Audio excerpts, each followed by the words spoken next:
Assalamualaikum warahmatullahi wabarakatuh. Baik, terima kasih kembali bertemu lagi dengan saya dalam perkuliahan kurikulum pendidikan kejuruan pada pertemuan kelima. Nah, pada pertemuan kelima ini kita akan membahas tentang kurikulum berbasis kompetensi atau biasa disebut dengan KBK. KBK mulai diterapkan sejak tahun 2004.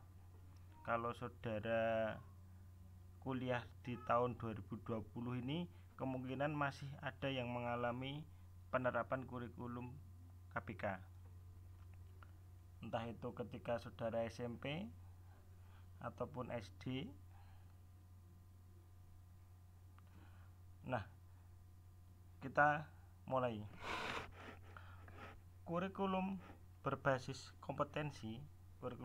kompetensi ini saya mulai dari pembahasan sedalam pandangan filsafat dulu. Nah, jadi ada aliran progresif dalam pengembangan KBK. Aliran progresif pada pengembangan KBK aliran ini dimulai tahun 1918, yang mana pada aliran progresif atau progresivisme ini memandang kebenaran yang dahulu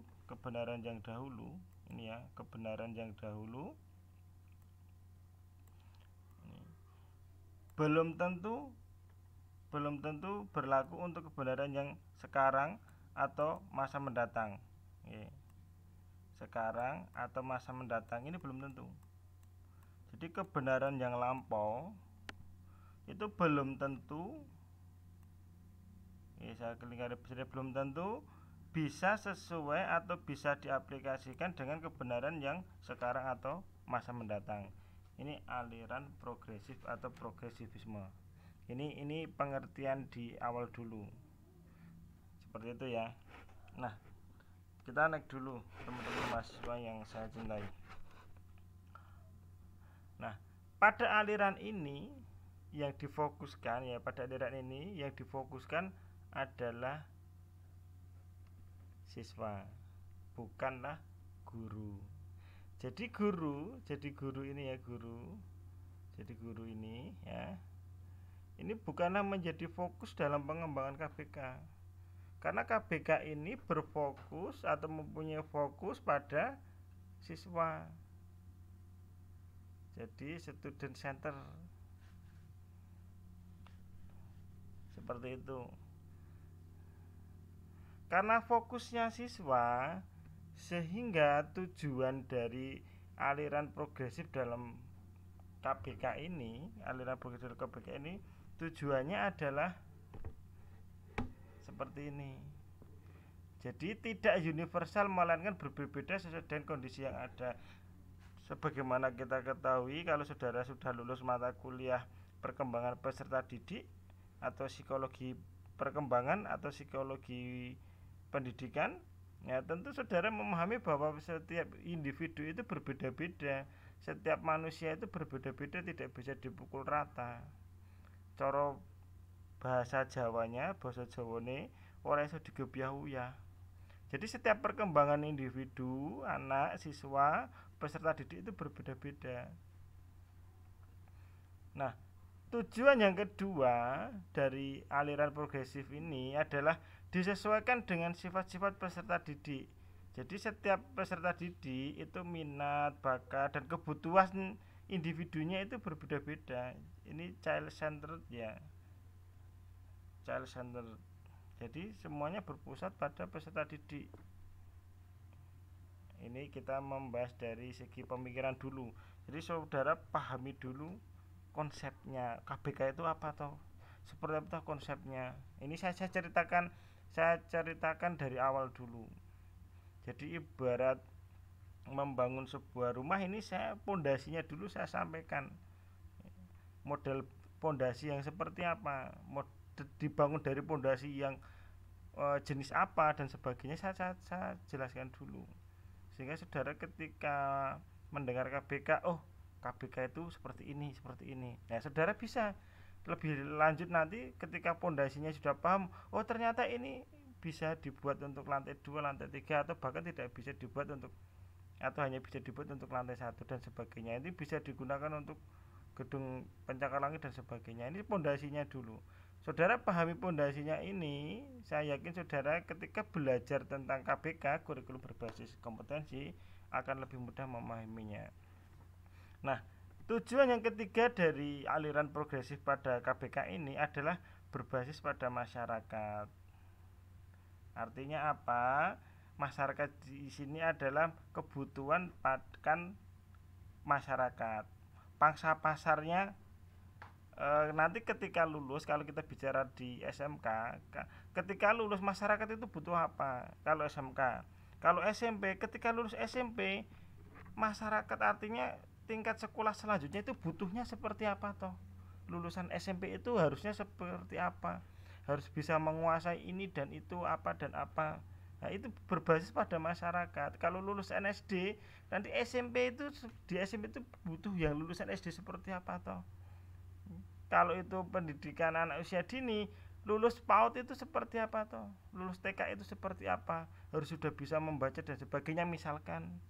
Nah, itu berbasis pada masyarakat. Yang keempat, nah ini ada yang keempat adalah bersifat fleksibel dan dapat berubah atau direvisi. Jadi KBK, kurikulum berbasis kompetensi ini merupakan kurikulum yang fleksibel, berpedoman pada child center, artinya berpusat pada siswa. Oh, ternyata siswa di daerah Jawa Tengah dengan Papua ternyata berbeda, maka BK bisa menyesuaikan. Oh, ternyata SMK di sini yang kebutuhan masyarakatnya adalah untuk teknisi listrik, ya berarti bisa disesuaikan. Oh, ternyata di daerah sini butuhnya otomotif, di sini butuhnya tata boga, di sini butuhnya tata busana, maka ini dikatakan fleksibel. Seperti itu ya. Nah, kita naik lagi ya. Ini saya sedang membuat materi ini ditemani dengan hujan rintik-rintik. Hujan itu 90% kenangan, yang 10% air. Oke, naik. Nah, bagaimana peran guru dalam aliran progresif pada pengembangan KBK? Jadi peran guru dalam KBK ini adalah sebagai, yang pertama adalah konselor. Sebagai konselor, saudara pasti dulu pernah belajar atau mungkin pernah mendengar bahwa guru itu tidak hanya mengajar, bahkan guru itu bisa jadi motivator. Nah, selain konselor, guru juga sebagai motivator, pemberi motivasi. Nah, yang paling utama adalah guru sebagai fasilitator. Jadi peran guru dalam KBK ini sebenarnya sangat diuntungkan sekali. Memang secara tugas bisa dikatakan berat karena mencakup atau mengayomi, atau dia harus bisa ini dan itu, karena ketiga peran ini tidak bisa terpisahkan. Selain sebagai fasilitator, dia juga harus sebagai motivator. Selain itu juga harus sebagai konselor. Maka dari itu dalam KBK ini secara perilaku peserta didik itu sebenarnya lebih dekat, dengan kedekatannya dengan guru lebih dekat. Karena terkadang sebagai guru sebagai fasilitator juga sebagai berperan langsung sebagai konselor. Siswa tidak bisa kemudian curhat, akhirnya diajari, diberi motivasi. Nah, sehingga timbullah hubungan batin antara guru dengan siswa. Nah, inilah yang menjadi kesuksesan guru sebenarnya kalau menurut saya cara pribadi di sini. Guru dikenang itu sebenarnya semenjak KBK diterapkan ini, guru itu, peran guru, artinya sosok seorang guru itu bahkan bisa tertanam di dalam lubuk hati seorang siswa. Itu peran guru menurut aliran progresif. Nah, kemudian bagaimana implikasinya pada kurikulum? Jadi aliran ini memandang pengembangan KBK ini ada beberapa implikasi yang ada pada kurikulum. Saudara pasti sudah paham kalau saudara dulu menggunakan KBK atau sudah pernah diterapkan KBK pada diri saudara. Yang pertama adalah adanya modul. Jelas ya, pasti dulu itu sekolah, kalau zaman saya STM ya, zaman saya STM itu modul, modul praktek sistem bahan bakar, modul praktek kelistrikan bodi dan sebagainya. Jadi sifatnya modul, bukan sebenarnya kalau dikatakan buku ya buku, tapi modul dengan buku lebih ada perbedaannya. Saudara silakan pelajari nanti perbedaan modul atau ciri-ciri modul, karena bukan materi saya, ini materi di pengembangan sumber belajar. Apa itu modul, apa itu referensi dan sebagainya. Bagaimana ciri-ciri modul itu ada di mata kuliah pengembangan sumber belajar. Saya tidak akan membahas di sini. Nah, implikasi yang kedua itu adalah keseluruhan sumber belajar. Ini nikmatnya KBK itu ini. Semua sumber belajar itu bisa digunakan. Ya buku, ya benda, ya lapangan, alat praktek, semua keseluruhan sumber belajar, media real bisa digunakan untuk sumber belajar. Ini adalah implikasi kedua aliran progresif pada kurikulum berbasis kompetensi. Nah, yang ketiga itu adalah mementingkan adanya kerja lapangan. Maka dulu kalau SMK jelas ya, sampai sekarang pun juga masih ada kerja lapangan. Dulu itu magangnya di industri itu lebih lama daripada sekarang, sampai 6 bulan, karena mementingkan kerja lapangan.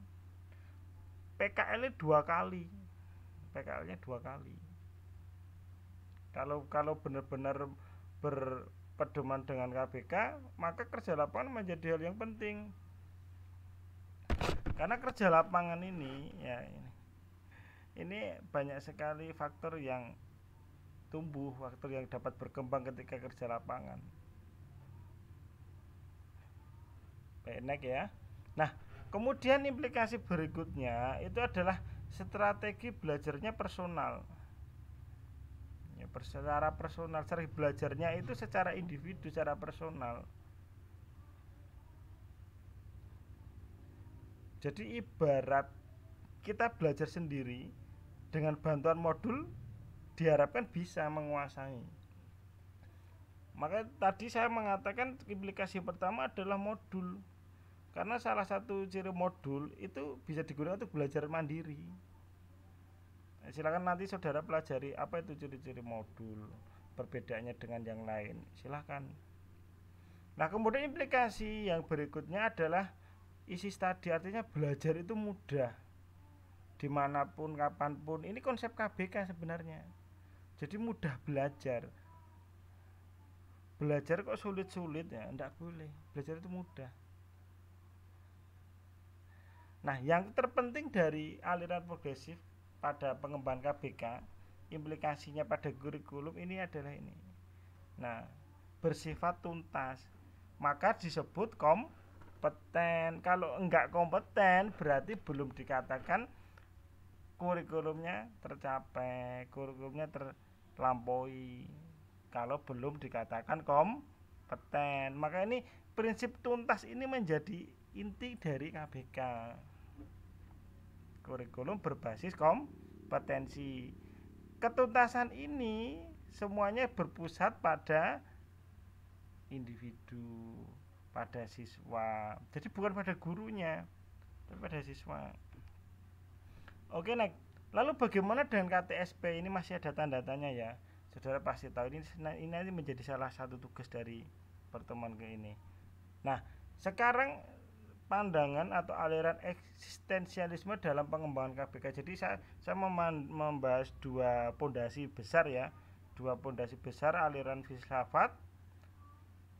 Yang pertama tadi sudah paham ya, insya Allah aliran progresif, kemudian sekarang aliran eksistensialisme dalam pengembangan KPK. Apa toh itu eksistensialisme? Eksistensi manusia di bumi, eksistensi jenis hewan tertentu di hutan dan sebagainya. Contoh seperti itu. Eksistensi, jadi keberadaan. Jadi filsafat yang menempatkan cara wujud manusia sebagai tema sentral. Artinya gini, keberadaan manusia ini yang menjadi patokan dalam filsafat ini. Keberadaan dari manusia itu sendiri. Eksistensialisme. Kenapa saya membahas ini? Karena ini salah satu pondasi juga yang mendasari atau yang melatar belakangi munculnya KBK, kurikulum berbasis kompetensi. Nah, adapun secara lebih rinci, ini ada tiga kalimat yang menggambarkan dari eksistensialisme. Yang pertama adalah aku adalah subjek yang memilih.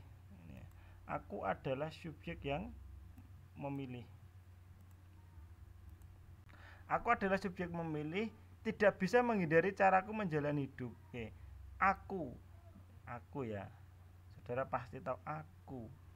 Nah, ini lebih sebenarnya lebih dibahas lagi, apa itu aku, siapa itu aku itu aku. Itu ada di psikologi perkembangan atau perkembangan peserta didik. Aku adalah subjek yang memilih. Kemudian yang kedua adalah aku adalah subjek yang bebas. Ini aku. Ya. Aku tadi yang memilih, maka aku juga yang bebas.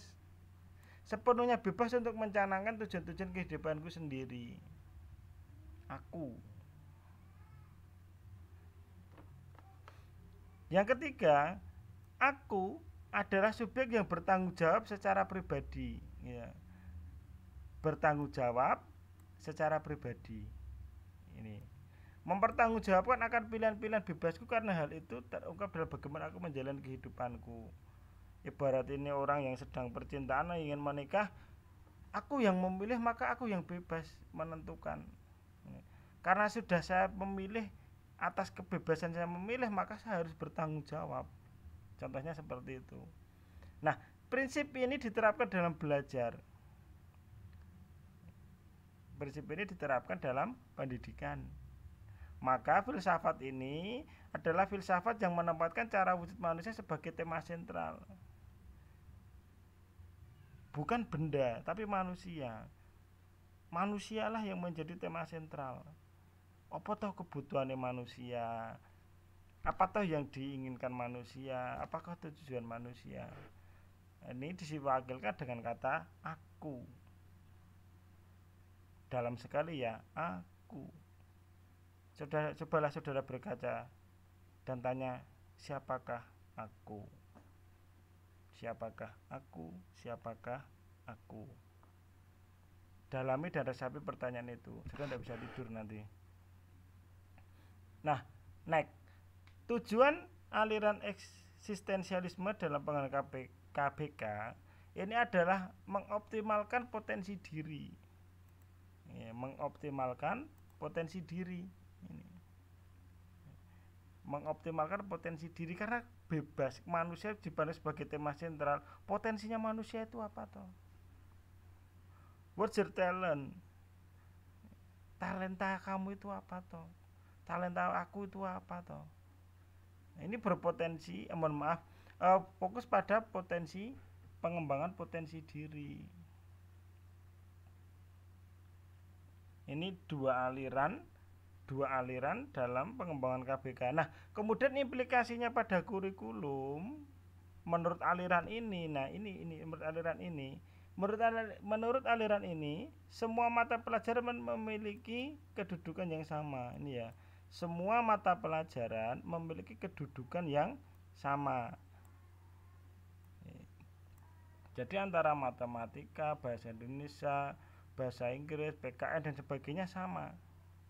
Kompetensi di bidang engine, sasis, kelistrikan, sama, tidak bisa tidak. Artinya kalau lulus kompetensi engine berarti harus juga lulus kompetensi sasis, harus juga lulus kompetensi SPT, harus juga lulus kompetensi kelistrikan dan sebagainya. Dianggap sama, jadi tidak ada yang dilebihkan. Karena setiap anak membutuhkan mata pelajaran yang berbeda untuk membantu menemukan dirinya. Ini tadi yang pertanyaan di slide sebelumnya. Aku. Oke. Lalu bagaimana dengan KTSP? Nah, karena di RPS kita tidak membahas KTSP. Karena RPS ini dibuat saya dan mengikuti arahan dari Kaprodi, sehingga saya memilih sesuai yang pimpinan pilih. Seperti itu. Namun tapi saya tetap akan sedikit memasukkan KTSP, kurikulum tingkat satuan pendidikan, yang ini merupakan kurikulum yang dipakai setelah KBK. Sudah harus pahami juga. Oke. Nah, maka dari itu saya buatkan tugas. Saya buatkan tugas. Kenapa tugas? Karena dengan tugas saudara akan lebih belajar. Saudara akan lebih bisa memahaminya. Saudara akan lebih bisa meresapi dan implementasinya itu bagaimana toh. Oke. Tugasnya ini ada 2, tapi saya kelompokkan jadi 1. Artinya begini. Di laman kuliah.ive.ac.id ini tugasnya pengumpulannya hanya 1, tapi dalamnya 2. Bagaimana bisa seperti itu? Contohnya seperti ini. Saya klik dulu yang pertemuan kelima. Oke, ini ya, klik. Kemudian ini. Nah. Oh, mohon maaf, ini saya. Nah. Tugasnya itu 2. Nah, ini 2 file ya, 2 file. Jumlah maksimum berkas yang dikirim adalah 2. Apa itu 2? 2 terdiri dari apa saja, nanti saya jelaskan. Dan dua file ini yang bisa diterima saya setting hanya ini .docx sama .doc. Hanya 2. Jadi kalau saudara memasukkan PDF tidak bisa, atau lagi jenis file yang lain tidak bisa. Nah, dan tugas ini nanti waktunya adalah 5 hari, mulai dari sekarang sampai tanggal 25 pukul 23.55. Jadi kalau ada yang tanya kok deadline-nya cepat, kemarin itu 3 kali 24 jam dan ditambah 1 kali 24 jam, itu sudah cukup lama. Ini saya tambah lagi 1 kali 24 jam sehingga 5 kali 24 jam. Gitu ya. Nah, adapun 2 file itu yang pertama, ini ya. Yang pertama, filenya karena Word semua.